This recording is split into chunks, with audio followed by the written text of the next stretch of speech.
We're talking to San Juan City Mayor Francis Zamora, who is also the president of the Metro Manila Council. Welcome to Storycon, Mayor. Yes, good afternoon, and thank you for having me on Storycon. Thank you for making time for us. I know it's Afternoon, been a sir. busy few days, pero I think you heard the reporting of our reporter in Bataan. Kayo, sir, ano po yung assessment nyo sa pagbaha and the impact of the torrential rains on Metro Manila? Opo, pasensya na ho, I only heard about the last 10 seconds of the previous okay. report. No? So, but based on your question po, no, I would like to share with you that earlier today we had a Metro Manila Council meeting, and it was reported by MMDA Chairman Don Ortez that yesterday 200 millimeters ng ulan ang bumuhos sa Metro Manila in just 5 hours. Ang nung panahon ng Ondoy, 400 millimeters of rain in 24 hours.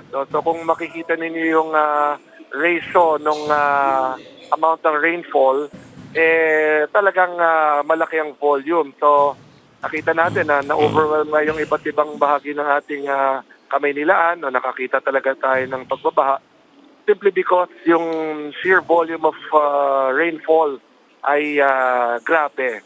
Comparable nga dito sa panahon ng Ondoy. In fact, if you compute it, kung nagtuloy-tuloy yan ng 24 hours, it would have been a lot worse than Ondoy. So yan ang hinarap natin kahapon, at nakita naman natin sa balita talaga yung naging epekto nito sa iba't ibang bahagi ng Kamaynilaan. Good afternoon, Mayor. Long time no see. No? Yes, that's enough po. Mayor, ibig sabihin, nandito tayo sa isang tropical country. Ibig sabihin, inaasahan talaga natin sa panahong ito. Marami talagang mga bagyo, marami mga tag-ulan, lalo na medyo malala yung El Nino ngayon this year. Pero at the same time, dahil expected naman ito, kailangan yung ating mga government agencies, especially yung mga national, hindi lang yung local, dapat handa rito. Kaya nga yun yung galit ng mga tao sa libo-libong flood control projects na walang impact Diba? Alam mo, may kausap kami isang mayor the other day na parang sinisisi pa yung high tide. Talaga naman may high tide, talaga naman may climate change, no, sa ating bansa. So, mas ang concern namin, Mayor, ay ano ba yung pwedeng gawin ng ating national as well as local officials para ma-mitigate yung ganitong klaseng problema, assuming na practically natural naman ito. Ano po yun? Sorry, ano yung last binanggit po ninyo? Sorry, naputo lang. Ano yung pwede natin gawin? Anong pwedeng gawin ng national at local officials natin para ma-mitigate yung ganitong klaseng sitwasyon na natural naman sa isang bansang katulad natin na nakatira sa ganitong bahagi ng mundo, no? Opo, no? Yes. Paano? Ang laki ng gastos natin trillions sa flood control, no? Yes. Tama naman yung sabi ni Secretary Vince Dizon na this cannot be solved overnight. Pero parang lumalala hindi nababawasan. Is this Sec Ronald? Is this Sec Ronald po to? Yes. Yes, Mayor. Is this Sec Ronald? Kayo Yes, po Mayor. to, Sec Ronald? Yes, Mayor. Ay, hello. Sec, sorry po, wala lang ko monitor. So I'm not Okay. aware po kung who's on the other side of the Yes. phone. So, actually, if I may share about our San Juan experience, Sec Ronald, nung nakarang linggo, kung naalala ko ninyo, yung 6 na araw halos na tuloy-tuloy na pag-ulan, no? Ilang pulgada lang ang itinaas ng tubig sa lungsod ng San Juan. Just a few inches, no? Kahapon, yun nga, because of the sheer volume of rainfall, yan talagang may mga bahagi ng lungsod ng San Juan na tumaas ang tubig. But recently, nakita natin yung positive effects ng dredging ng San Juan River, pati ng aming mga creeks. No? So, isa sa mga nakikita kong talagang nakakatulong na intervention ay ang dredging upang bumalik yung dating lalim ng ating mga waterways. Yes. Because kung hindi tayo nagde-dredge, naiipon talaga yung basura, naiipon yung burak, at nawawala yung dating lalim. So, dredging is very important. Next, pati po yung pag-upgrade ng mga drainage systems natin. Yes. Again, I will talk about San Juan because ito yung talagang everyday, kabisado ko yung ginagawa ho namin. Yun po ang maganda. Nag-improve po tayo ng drainage systems natin. Pinapalaki natin ito kasi yung dating mga nakakabit, of course, Yung iba ho, years and decades ago, sa iba't ibang bahagi ng ating bansa, no? So kinakailangan talaga you have to upgrade this, mas malalaking mga culvert, para nga yung volume ng water, mas malaki ang nakakadaan. At Yes. pati yung mga pumping stations sa Sec Ronald, no? Yung pumping stations are very important, lalo na kung tama ang pag-setup nito. When I say tama, nasa tamang location, because I'm aware that some pumping stations were set up in wrong locations na imbis na nakatulong sila, naging obstruction pa sila. At ang mismong nagsabi nito ay mga kasamahan ko mayors din sa Metro Manila. So flood control projects have to really be implemented properly. Dapat po merong coordination talaga sa local government units kasi minsan dati ho no yung nakaraang mga DPWH leadership, ang nangyayari po ay bigla na lang sila nagtatayo ng iba't ibang mga proyekto kahit ng mga pumping stations without coordinating with the local government units. So mali yung location kung saan ito nalalagay. In fact, naging obstruction pa sila minsan. So, all of these have to be taken into consideration. Plus, again, this I have been very passionate about yung disiplina ng ating mga mamamayan. No? May mga tungkulin po ang lokal na pamahalaan, ang pamahalaang nasyonal, ngunit ang bawat mamamayan ay may tungkulin din. Siyempre na magtapon ng basura sa mga tamang lugar. Yes, Dahil yung basurang nakikita ho natin, sa balita, the past few days, we've seen a lot of reports pagdating nga sa extent ng basura sa Kamaynilaan, merong mamamayan na nagtapon yan sa ating katubigan. Yeah. At kung mapapawasan po ang basurang tinatapon, no, malaking tulong po yan. Yes. Yeah. Follow up lang, Mayor. No, lilinawin ko lang yung tanong ko. Dahil dati talaga, malala ang flooding sa San Juan. Dramatically na-mitigate nyo yan at nabanggit nyo nga yung dredging ng San Juan River na ang partner nyo ay isang French company, yung Matier. Yung gumawa ng tulay dyan. San Miguel po. San Miguel Corporation po ang partner po namin. Yes, yung Matier kasi ay subcontractor ng San Miguel. No, yung French company na yun. Okay. Yeah. So maganda yung partnership nyo, San Miguel, French company, local government, kaya na-mitigate. Pero ngayon kasi, Mayor, chairman din kayo ng Metro Manila Council, di ba? Yeah. Yun yung, Tama po yan. ano yung pwedeng gawin ng ibang mga mayors? No? Halimbawa, gayahin man lang yung nangyari sa San Juan. Dahil hindi naman pwedeng San Juan lang yung medyo nami-mitigate yung flooding, di ba? Dapat buong Metro Manila yan eh. Yes. Opo, Sec, clarify ko lang po, Sec. Si Chairman Artes po yung Chairman ng Metro Manila Council. Ako po, President. President. Para lang po, just for the record. Actually, Sec, kanina po, we had the Metro Manila Council meeting. In fact, we talked about this extensively. At yung napag-usapan nga po ay dapat talaga mapasukan natin ng pondo sa GAA ang dredging. But unfortunately, because of the suspension of flood control projects, dahil nga po sa mga anomalya, nadadamay ngayon yung mga LGUs na kahit wala hong anomalya ang naging flood control projects namin because naging very sweeping ang pagtigil ng mga proyekto, hindi namin ngayon maisagawa yung pagpapatuloy ng drainage improvement o di kaya yung setting up of new pumping stations. So hopefully malift na soon yung current moratorium ng implementation ng flood control projects because we really have to dredge. We really have to have interventions. In fact, kanina po, ang DPWH nagpresenta muli doon sa Paranaque Spillway, a project that has been planned by the national government years and decades ago na ngayon pinagpapatuloy nga na isagawa pero may mga issues and concerns pa involving some of our Metro Manila LGUs. So ito yung mga present po kanina ng mga possible interventions but again, in the short term talaga ay dapat ang ating mga lokal pamahalaan ay gumawa ng kanya-kanyang hakbang. Ang San Juan nga po, ang aming budget ay napakalit lamang, 3.5 billion lang po. Very small compared to others. So we have to be creative in partnering with the private sector. Ako po, personal na tumatawag po kay Mr. Ramon Ang. I meet with their team, yung si Jimmy Lu, siya yung head ng kanila pong pag-dredge ng mga waterways. So constantly, nako-coordinate po kami with them. And this can be done, of course, in different parts of Metro Manila. Mayor, pasensya na, but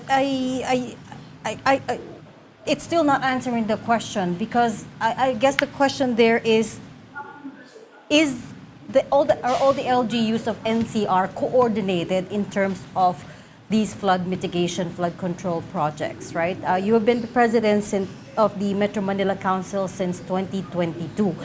Every time we talk to a mayor, parang hanggang dun lang sa bakod nila yung inaasikaso nila, yung concern nila, which is not right because obviously we are all connected. You talked about the meeting that you had today. Are there any such coordination meetings before the rains come is what we're trying to answer because every time something like this hits, parang we're always scrambling. There's no plan in place. Meron naman po tayong coordination, yes, because there are protocols that are in place also. But again, based also on the reports kanina, yung volume ng tubig kahapon ay talagang malaki compared to recent rains natin.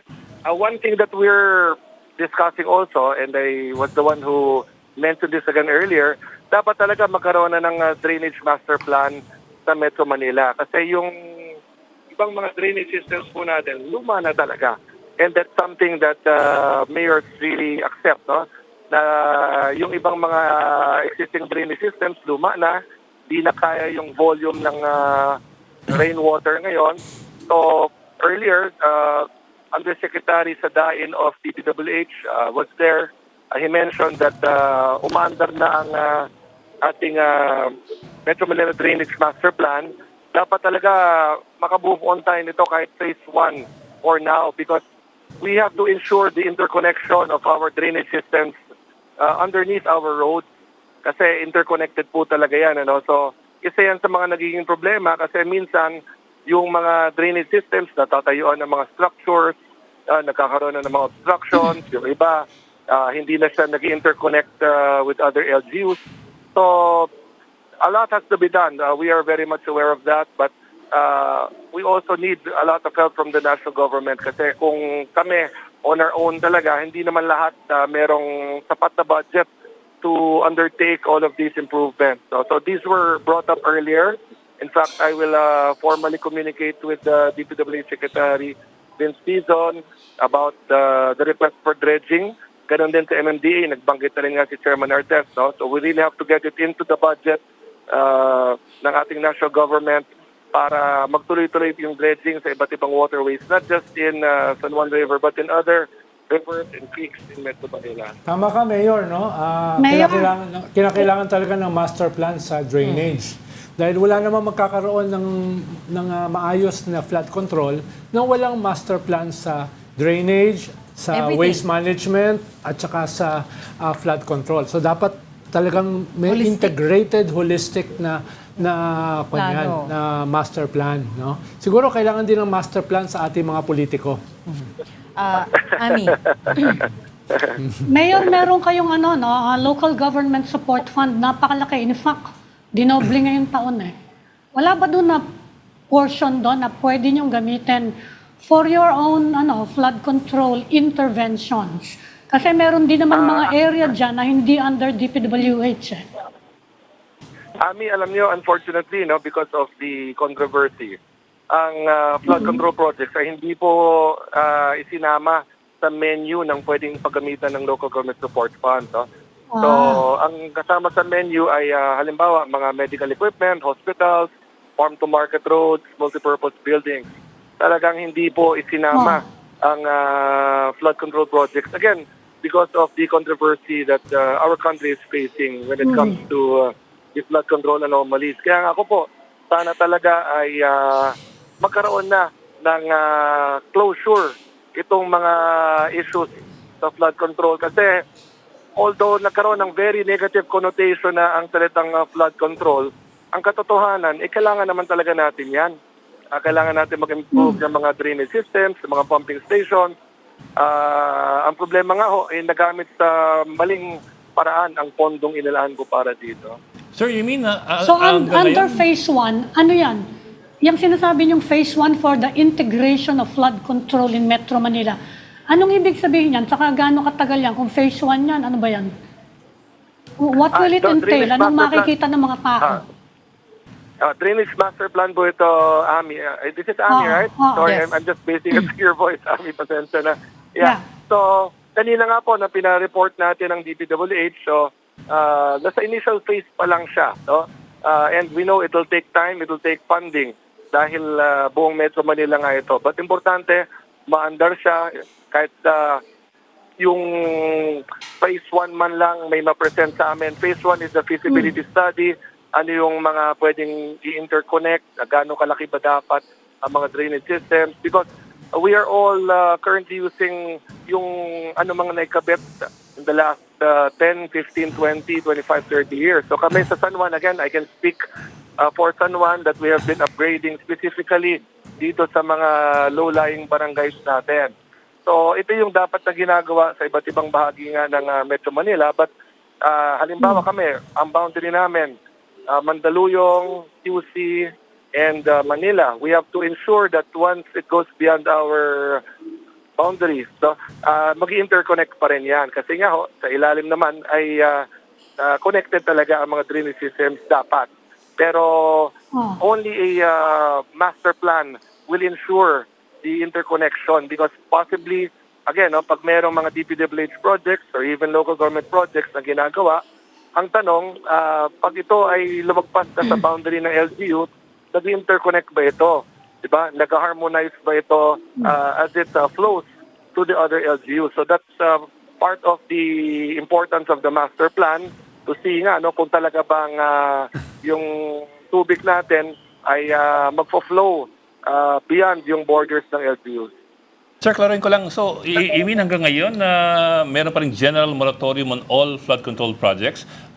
Kasi it's Yes, sir. understandable na nung pumutok itong issue ito last year, magkakaroon suspension to review yung processes at yung systems and to plug all the gaps. Pero it's been more than a year since pumutok ng issue. You mean there's a general suspension on everything involving flood control? Sa ngayon po, wala pa rin siya in terms of implementation. Kasi nga, yung budget yung current budget ay talagang connected pa rin dito nga sa mga nangyaring anomalya. Kaya kami ako personally, umaasa ako na malift na itong moratorium. Yung mga na-implement na existing project, ito pa yung mga savings pa from previous years. Pero yung current budget, hindi pa nga nakakapag-implement. At it is because also of all the controversy that we have been experiencing. So ako nga po, if you ask me, sana talaga magkaroon na ng closure. Because kung walang closure at mananatiling nakahold ang pondo, paano naman po natin i-improve yung mga drainage systems po natin? Kami sa San Juan, I need 2 more pumping stations sa Long F. Manalo. So, yan po ay base na rin sa mga studies na isinagawa namin dati. At kinakailangan din po ng improvement ng drainage sa ibang mga barangay pa. At yan po, talagang inaasahan namin na sana nga po ay muling maipatupad na ang fondong inilaan para sa flood control. Pero talagang dapat naman na mabantay ng mabuti po ito. Sa San Juan, I can honestly say, wala ko kaming ghost projects.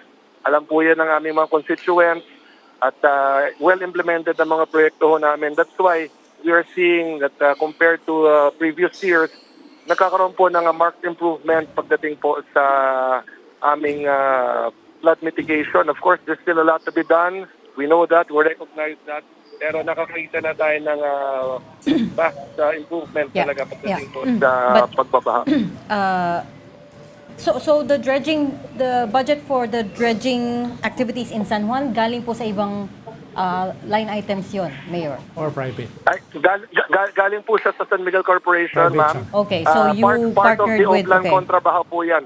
Okay. Yes, yung Oplan Kontrabaha po kasi, yan po ay isang whole of nation approach. And San Miguel Corporation and Metro Pacific Corporation are helping us. Ang San Miguel po ang naka-assign sa San Juan. They are assigned in other LGUs as well. In Metro Pacific naman sa ibang LGUs din. So, Bakit part hindi yan pwedeng...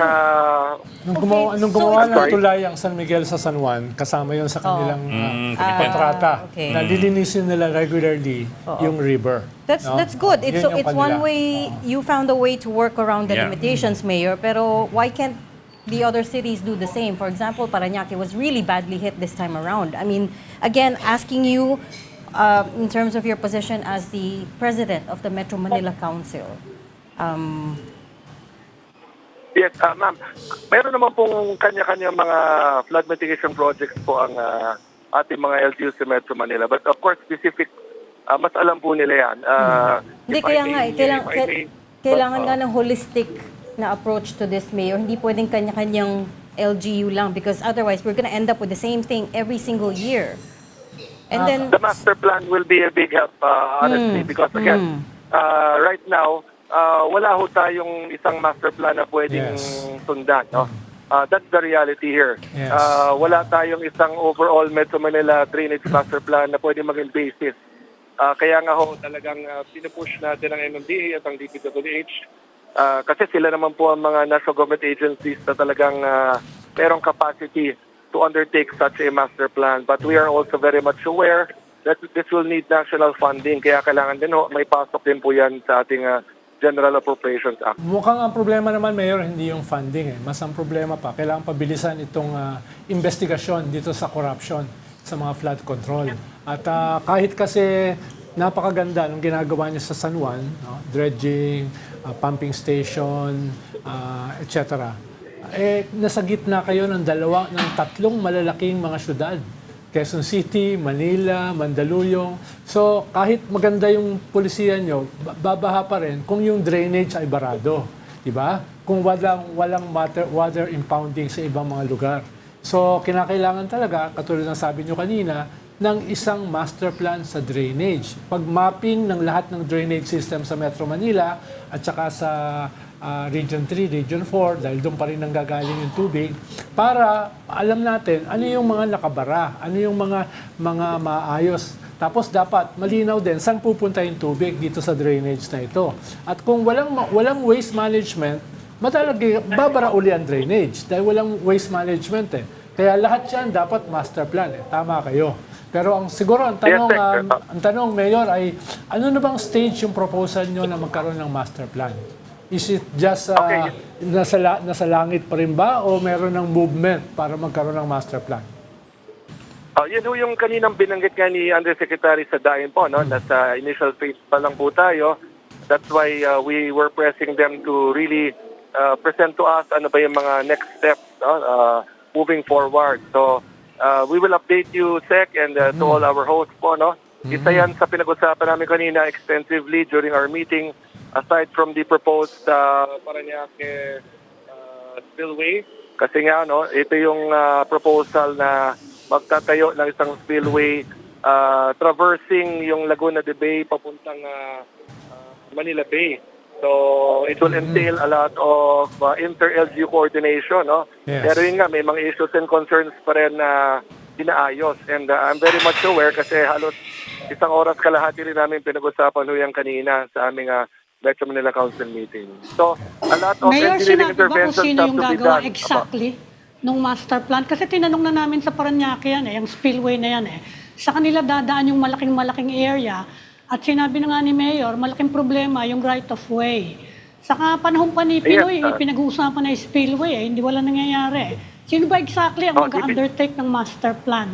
Are you, will DPWH handle it at hire ba ng gagawa ng feasibility study o anong balak ba talaga?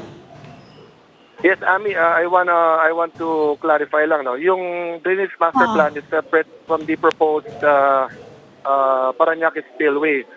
Pero both of these undertakings, ang DPWH kanina ang nagpapaliwanag. So these two are under DPWH. Pero when it comes to the drainage master plan, MMDA, si Chairman Ortiz, binanggit nga kanina kay Undersecretary sa DAI ng DPWH na of course MMDA will always be willing to collaborate and coordinate with DPWH pagdating dito. Kasi kami naman, sa Metro Manila mayors, no, regardless if it is DPWH or MMDA, importante lang sa amin umaandar, no, ang mga undertakings nito. Kasi kami as mayors, kami naman po sinisingil ng aming mga mamamayan pagdating po sa pagbabaha. So it is to our best interest na matapos ang lahat ng ito sa lalong madaling panahon. But the reality is, these are national government projects under national government agencies. So kailangan din namin na makipag-ugnayan sa kanila parate. This is Mayor, this is the first time you propose a drainage master plan, or have you been proposing every year and hindi lang tinitake up?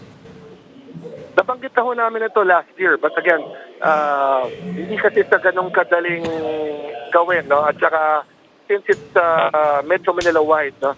Malaki-laking proyekto ito. At ang mahalaga nga, kailangan mapasukan ito ng pondo. At sana nga po, nakikita ng ating national government ang kahalagahan nito because without a master plan, like what Secretary Ronald has been saying earlier, at yan naman po ay personal ko rin paniniwala, magiging kanya-kanya o pananatiling kanya-kanya ang interventions natin pagdating sa LGUs.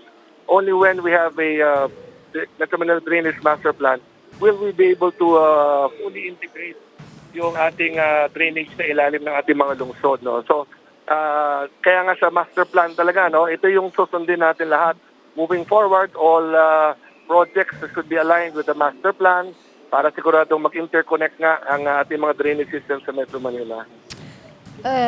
You know, before he was jailed, si former DPWH Secretary Manny Bonoan told us that the MMDA was actually the one in charge of some flood control projects in CR. For example, sa EDSA. Amping. Nasa charter niyo daw yun.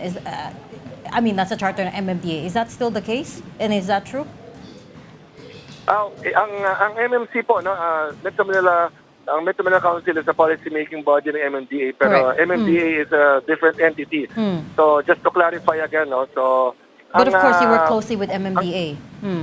Correct, yes. Pero ang DPWH, meron siyang sariling pondo, ang MMDA meron siyang sariling pondo. So, nagtutulungan in terms of, for instance, yung pumping stations, yung dredging, all of these, no, parehong mandate kasi ng dalawang agencies na ito yan. So, merong funds na pumapasok into both national government agencies. Now, yung tamang pag-implement talaga ang mahalaga kasi nga, nakita nga natin na yung sa DPWH, it's been all over the news in the past almost 1 year, no? Na maraming ang hindi na-implement ang tama pagdating sa mga flood control projects na ito. At yun naman po ay bagay na inimbestigahan na.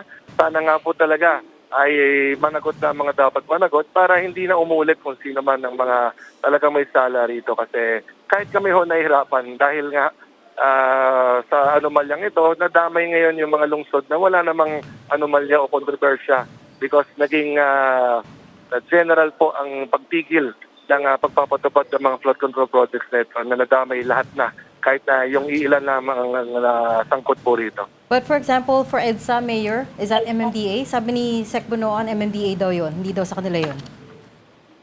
Better, mas natin kay Chairman Artes po, I do not have the data. Pero nagtutulungan po yan, MMDA, DPWH, because hindi mo masabing EDSA lang or yung mga national roads lang because nag-intertwine yan, ma'am. No? May overlap. Hindi lang masabing Yeah, of course. vertical seas. Yes, Overlap. correct. And that's So why- hindi ko masabi na DPWH lang or MMD lang. I don't have any data Yeah, because, at the moment to answer po. Yeah, the DPWH is also pointing fingers every time we talk to them. But anyways, we'll leave that there. Thanks so much for talking to us and explaining that. The Metro Manila Council President and San Juan City Mayor Francis Zamora. Salamat, Mayor. Thank you, Thank sir. you, Maraming Mayor. salamat din po. Tawag na po pag may katanungan. Yes, Salamat. thank you so much for having me. Salamat, Okay, Mayor. thank you so much po. Opo, thank you po. Thank you, Mayor.